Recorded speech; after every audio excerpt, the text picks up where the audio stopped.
So it's kind of surreal to me personally, as you know, that my father and my grandparents came from Hamhung in North Korea to escape from communism and settled in Busan, South Korea, and we eventually, made our way to the U.S. And growing up, and their dream was the reunification of the country so they could go back to their house they left behind in Hamhung. So as a kid, I thought that would happen in a matter of a couple of years, right? Maybe next year, maybe the following year.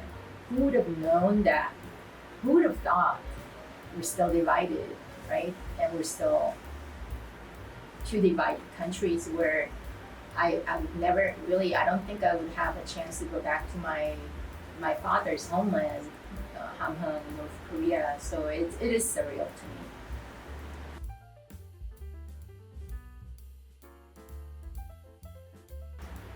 I think it was my expectation of the U.S. I was growing up in Korea, watching American shows where everybody was rich.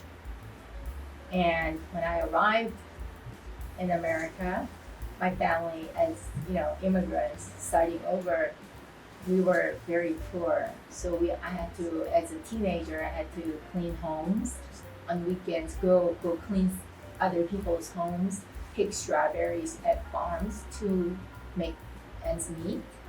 So I think that was really difficult as a teenager because I wanted to go, hang out with friends, but I had to work to make money to contribute to my family. So I think it was hard, but I still wanted to work hard to become a respected member to the new society, the American society. So we all have challenges, but perseverance and just thinking about better future, I think just kind of helped me, and my faith in God will still help me.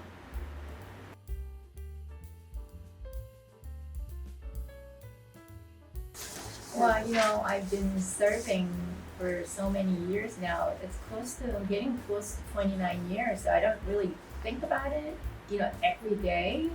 That this has just kind of become. I don't think about it as military uniform. Just what I wear, and I've gotten so used to it. But I'm proud.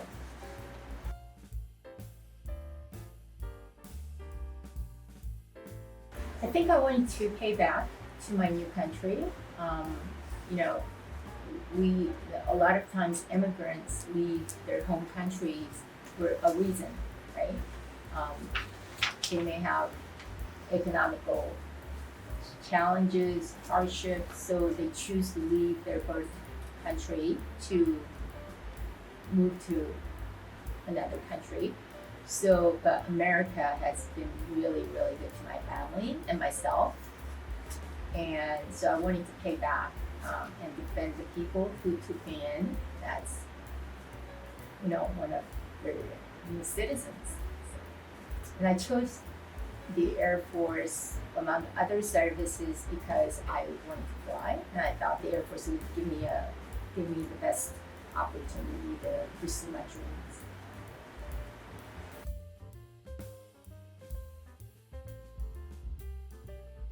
Okay, so I do have two memorable experiences. I would say the highlight of my career when I was air attaché in Singapore. I was the lead attaché setting up the President Trump and Kim Jong-un's historical summit in 2018.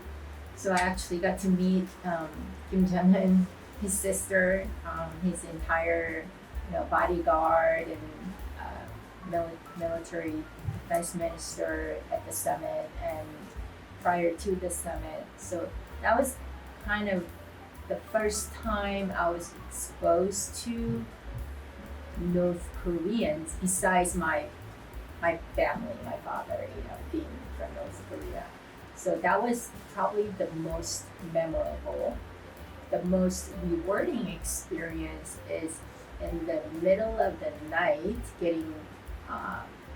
having to wake up to go fly to a northern part of Japan to save a newborn infant who was actually dying as soon as he was an American baby. So we had to pick him up to bring him to a large hospital down in Okinawa.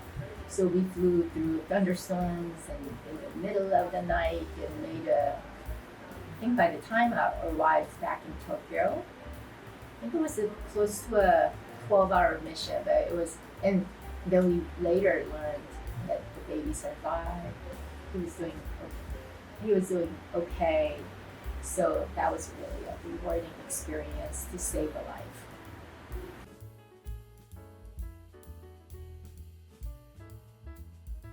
So I think first of all, our alliance is very, very strong, and it's not something we should take for granted.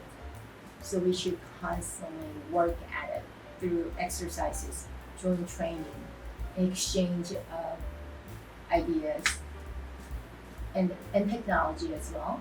And so I think our twice a year, the bilateral large exercises such as Freedom Shield 23 or UFS are really important steps for us to deter threats, external threats, whether they're from primarily North Korea, right?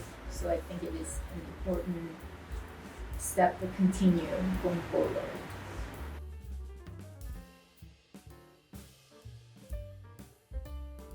As a minority female in a male-dominated career field, especially in aviation, yes, it is true. We do have some obstacles and barriers, but nothing that one cannot overcome.